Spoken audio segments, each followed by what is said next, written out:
प्रतिनिधिमंडल ने की दुष्कर्म पीड़िता से मुलाकात। छाता मथुरा विगत 2 दिन पूर्व दरोगा भर्ती की परीक्षा देकर लौट रही एक महिला अभ्यर्थी से कार सवारों द्वारा की गई दुष्कर्म की वारदात के बाद जहां पूरे उत्तर प्रदेश की राजनीति गर्मा गई है, वहीं मथुरा जनपद की राजनीति की भी इस सर्द मौसम में खासी गर्मी बनाए हुए है।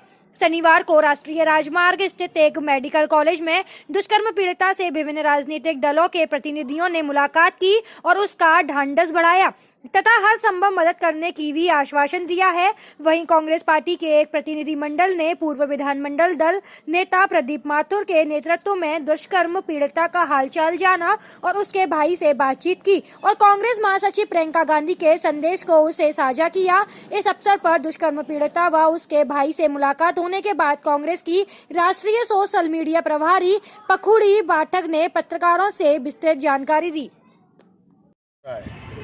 आप देखिए, चाहे दलित हो, चाहे शोषित हो, चाहे ब्राह्मण हो, आज कोई भी वंचित नहीं है। और बार बार योगी जी कहते हैं कि आपको और अमित शाह की दूरबीन से देखने को नहीं मिलेगा। और हम तो एक ही बात कहते हैं कि हमने उसके भाई को एक ही आश्वासन दिया कि देखिए, शासन तो वायदा करेगा और करेगा कुछ नहीं। अगर आपको कहीं से भी मदद नहीं मिलती है तो प्रियंका जी का ये ऑर्डर है कि आपकी बहन को सब सुविधा मिलेगी और सब मदद कांग्रेस पार्टी की तरफ से मिलेगी। परंतु वो इतने दबाव में है कि उसने कहा मेरा छोटा भाई आपसे बात करेगा, क्योंकि इन्होंने उस आदमी को बिठा के रख दिया जो कुछ बोल ही नहीं सकता। वो 4 ही भाषा बोलता, मेरी खूब सेवा हो रही है, मुझको खूब खाना पीना मिल रहा है और ये खूब अच्छा कर रहे हैं। और जब हम लोग मिलने आए तब इन्होंने दूसरे भाजपा के डेलीगेशन को भी बुला के बिठा लिया। हम नहीं चाहते थे कि यहाँ पर कोई, क्योंकि मामला ऐसा है कि कोई खराबी नहीं आनी चाहिए, तो हमने कहा हम ही इंतज़ार बाहर करते हैं, पहले आप मिल लो, बाद में हम मिलते हैं। तो इस तरीके से दबाना, अपनी तरफ से मैनिपुलेट करना, किसी को बचाना, इसमें मैं आपको ये भी बता दूं, बहुत से लोग ऐसे भी लगे हैं जो आरोपी हैं उनको निकालने के मूड में हैं, परंतु ये चलेगा नहीं। और मैं चाहता हूं कि शासन इसको कठोरता से नहीं लेगा तो फिर कांग्रेस इस पर संघर्ष करेगी। अभी आपने देखा ब्राह्मणों की मीटिंग कोसी में 1 हो गई, 2 हो गई, फिर वो करने जा रहे हैं। अगर ये शासन अपना करेगा तो ब्राह्मण भी बैठने वाला नहीं है, वो इस बात को जोरदारी से उठाएगा और इसको निर्णय तक लेके जाएगा। तो हम चाहते हैं कि शासन इस पर गौर करे और अपना निर्णय ले। क्या आपको बताया गया है? देखिए, पीड़िता से थोड़ी बहुत हम लोगों की बात हुई। उसने कहा कि मैं अभी इस मानसिक अवस्था में नहीं हूँ कि मैं बहुत ज़्यादा किसी से बात कर सकूँ। ये समझ में आ रहा है कि बहुत अभी जिस अवस्था में वो हैं वो परेशान हैं। उन्होंने कहा मैं आगे चल के हो सकता है बात कर सकती हूँ, आज मैं इस अवस्था में नहीं हूँ। हमने उनसे पूछा कि उनकी क्या मांग है, तो ज़्यादा कुछ वो बोल नहीं रही थी। हो सकता है कि किसी तरह का दबाव भी हो, या आगे देखने का, ये हम लोग जब अपनी जांच आगे बढ़ाएंगे तब हमें जानकारी होगी। क्योंकि आज परिवार का भी कोई अन्य व्यक्ति यहाँ पे हमें नहीं मिला। एक भाई मिला है जो कि मानसिक रूप से पूरी तरह से स्टेबल नहीं है। तो जो दूसरे भाई हैं उनसे मिलने का हम प्रयास करेंगे, तभी जो असल जो कहानी है और जो असल पिक्चर है वो हमें वहीं से समझ में आएगी। उसको पूरा प्रेशर में ले रखा है। क्या कुछ पहले पीड़िता के पिता की मौत होती है, उसके बाद रेप और फिर वो कुछ सुसाइड की कोशिश करती है। क्या लगता है कि पूरे मामले को लेकर के कहीं ना कहीं जो पुलिस का रवैया रहा वो किस तरह का आप देख रहे हैं? देखिए, जैसा मीडिया के माध्यम से भी हम लोगों को पता चला कि जब पीड़िता को ये लगा कि किसी तरह की उसकी सहायता नहीं हो रही है या जिस तरह की कार्रवाई होनी चाहिए, जो तुरंत एक मेडिकल होना चाहिए था या गिरफ्तारी होनी चाहिए थी या एक संवेदनशील तरीके से उसे आश्वासन मिलना चाहिए था कि आपके साथ ये दुष्कर्म हुआ है, सरकार आपका साथ देगी, वो आश्वासन ना मिलने की वजह से उसको इस तरह का कदम उठाना पड़ा। जो पीड़िता है पढ़ी लिखी है, वो सरकारी नौकरी की तैयारी कर रही थी। ऐसी बच्ची के साथ इस तरह की गंभीर इस तरह की दुर्घटना होना, ये अपने में दिखाता है कि आज प्रदेश में क्या स्थिति है। जब प्रियंका जी बात करती हैं लड़की हूँ लड़ सकती हूँ, तो इन्हीं लड़कियों के सशक्तिकरण की हम लोग लड़ाई लगातार लड़ रहे हैं। और ये लड़कियाँ जो आगे लड़ना चाहती हैं, अपने पैरों पे खड़ा होना चाहती हैं, अगर इस तरह के हादसे उनके साथ होंगे तो उससे पूरे प्रदेश की लड़कियों का मनोबल टूटता है। इसीलिए बहुत ज़रूरी है कि इस लड़की को न्याय मिले, इसे इंसाफ मिले और सरकार की तरफ से जो भी संभव मदद हो, वो भी हम लोगों ने कुछ मांगे हैं जो हम प्रशासन के सामने रखेंगे, उसको वो सब मदद मिलनी चाहिए। अमित शाह कहते हैं कि उत्तर प्रदेश में अपराधी दूरबीन से देखने से नहीं मिलती, परंतु अपराध लगातार बढ़ते जा रहे हैं। क्या कुछ कहेंगी आप प्रतिनिधिमंडल के सदस्य के तौर पे? कहेंगे कि अमित शाह जी को एक दूरबीन हम दे देंगे, क्योंकि दिल्ली से मथुरा बहुत दूर नहीं है। अगर दूरबीन से उनको नहीं दिख रहा है तो वो मथुरा आए, 2 घंटे मात्र लगते हैं, यहाँ पर आकर देखें कि इस बेटी के साथ क्या हुआ है। एक ऐसी बेटी जिसके ऊपर अपने घर का पूरा भार था, जिसके भाई जो हैं वो काम करने की स्थिति में नहीं है, उसके ऊपर जिम्मेदारी थी और वो कुछ करना चाहती थी। उस बेटी के साथ अगर ऐसा हो रहा है तो ये अमित शाह जी और जो भाजपा के सारे खोखले जो दावे हैं उस पे प्रकाश डालता है कि असलियत यहाँ पर क्या है। आज ही कन्नौज से भी ऐसी घटना सामने आई है जहाँ एक और बेटी के साथ ऐसा हुआ। इलाहाबाद में हमने देखा, प्रियंका जी गई, पूरे परिवार को ख़त्म कर दिया गया। तो तमाम इस तरह के अपराध हो रहे हैं, लेकिन शायद अमित शाह जी की जो दूरबीन है वो दूरबीन ख़राब है।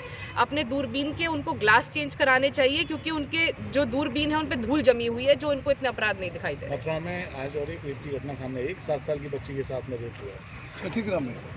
देखिए, पूरे प्रदेश में इस तरह की घटनाएं जो हैं उनमें बढ़ावा हुआ है। आप एनसीआरबी की रिपोर्ट भी देख लेंगे तो उत्तर प्रदेश में महिलाओं के साथ जो अत्याचार हुए हैं पिछले 5 साल में लगातार उसमें बढ़ोतरी हुई है। अगर सरकार इस बात को अगर मानती ही नहीं है तो ये साफ है कि सिर्फ राजनीतिक कारणों की वजह से महिलाओं के साथ हो रहे अपराधों को दबाया जा रहा है। हमने उन्नाव में देखा कि एक बेटी को आत्मदाह का प्रयास करना पड़ा, तब जाकर उसकी बात को उठाया गया और वहाँ पर एक भाजपा विधायक दोषी था। हमने हाथरस में देखा कि पूरा प्रशासन एक पीड़िता के परिवार के खिलाफ खड़ा हो गया, बीच रात में उसको पेट्रोल डाल के उसके शरीर को जला दिया गया। ये जो सरकार है महिला विरोधी है, बेटी विरोधी है, और जो बेटियां समाज में आगे निकल के कुछ करना चाहती हैं उनकी सबसे बड़ी दुश्मन ये भाजपा सरकार है। चलिए एक मिनट, हमारे नेता प्रियंका गांधी जी ने लल्लू जी को आदेश दिया कि एक डेपुटेशन बना करके और पीड़ित महिला से मिला जाए, लेकिन पूरा डेपुटेशन आया, यहाँ मिलने का प्रयास करते रहे, लेकिन मुझे ये महसूस होता है, हमने कहा महिलाओं से महिलाओं को मिलने दो, लेकिन इतना अंडर प्रेशर ले रखा है उनको कि वो कुछ बोल ही नहीं पा रहे हैं। भाई से हमारी बात हुई, भाई बार कह रहा है कि बहुत हमारी सुविधा हो रही है, सब कुछ हो रही है। वो सब अंडर प्रेशर प्रशासन की तरफ से और नेताओं की तरफ से। मुझे तो शर्म आती है कहते हुए कि यहाँ की सांसद एक महिला होते हुए वो आज तक किसको देखने तक नहीं आई। आज प्रियंका जी ने जो आज वो लड़कियों की, औरतों की लड़ाई लड़ रहे हैं, 40% टिकट देने की बात की है उन्होंने उनके सशक्तिकरण के लिए, केवल इसलिए वो कि चाहती हैं कि ये अन्याय न हो। वो लड़की हूँ, लड़ सकती हूँ, उस नाते वो आगे बढ़ रही हैं। लेकिन यहाँ पर जो आज माहौल देखने को मिला है, लगता है कि प्रशासन ने और यहाँ के जो नेता हैं भारतीय जनता पार्टी के कहने में मुझे कहीं कोई संकोच नहीं है, इतना अंडर प्रेशर ले रखा है। और जो इनसे आश्वासन दिया है, मैं जानता हूँ कि मोदी हो, योगी हो, अमित शाह हो, सिवाय झूठ के उन पर कुछ नहीं है। वो केवल वायदे करते हैं। आज जो वायदे इनसे किए हैं या इनको प्रलोभन दे रखा है, मैं दावे के साथ कह सकता हूँ एक भी वादा वो पूरा नहीं करेंगे। आगरे में नहीं किया। कांग्रेस पार्टी क्या कंपनसेशन की मांग करती है? कंपनसेशन ये है कि 1 करोड़ रुपया तो कम से कम इस परिवार को दिया जाए, क्योंकि उनके फादर भी एक्सपायर हो चुके हैं एक्सीडेंट में और दोनों भाई वो हैं। और इस लड़की को, क्योंकि ये दरोगा का वो करने के लिए गई थी, एग्जाम देने गई थी, तो इस लड़की को सब इंस्पेक्टर की पोस्ट भी मिलनी चाहिए। ये कांग्रेस की तरफ से जो इसका मुख्य उद्देश्य था, जिसके कारण इसके ये हालात हुए। तो ये बात हम नहीं मानते कि आज ये प्रशासन के जब प्रलोभन से हटेंगे, जो पीछे इन्होंने इस तरीके के कितने ही वायदे किए हैं और ये आगरे में नहीं दिया, ये झूठ बोलते हैं। और ये कल को अगर परिवार आज अंडर प्रेशर में है, जब यहाँ से निकल करके और ये आएगा तब इसकी असलियत वो हमें बताएंगे। और कांग्रेस इसके बच्ची के साथ खड़ी है और इनकी मदद करेंगे और कांग्रेस इस लड़ाई को लड़ेगी। जैसे आगरा में अरुण वाल्मीकि परिवार को कांग्रेस पार्टी द्वारा आर्थिक मदद की गई थी, तो क्या कुछ इसको भी हाँ नहीं कोई बात विधायक जी 12 लाख का कंपनसेशन दिया गया है सरकारी तरफ से और कहा गया है कि और भी आर्थिक मदद की जाएगी। देखिए, जैसा कि बताया हमारे पूर्व वक्ता ने, भारतीय जनता पार्टी जुमलाबाज पार्टी है और ये इसका काम है वायदे करना। रोज़ उत्तर प्रदेश में बलात्कार हो रहे हैं, महिलाओं के साथ अत्याचार हो रहे हैं। हमारी नेता प्रियंका गांधी जी बराबर संघर्ष कर रही हैं महिलाओं को आगे बढ़ाने के लिए, महिला सशक्तिकरण के लिए 40% रिजर्वेशन उन्होंने पॉलिटिक्स के लिए किया है और बराबर उनके लिए संघर्ष कर रही है। पर भारतीय जनता पार्टी के नेता सिर्फ झूठ बोल रहे हैं। 12 लाख का एक लॉलीपॉप पकड़ाना उस रेप पीड़िता के साथ एक लॉलीपॉप है। हम मांग करते हैं कि प्रशासन 1 करोड़ रुपए दे, शासन 1 करोड़ रुपए दे और इनकी जो बिटिया है उसको सब इंस्पेक्टर की पोस्ट पे नामित करें वो। परंतु उम्मीद कम है क्योंकि ये वायदे करते हैं उसके बाद कोई पेमेंट नहीं होता।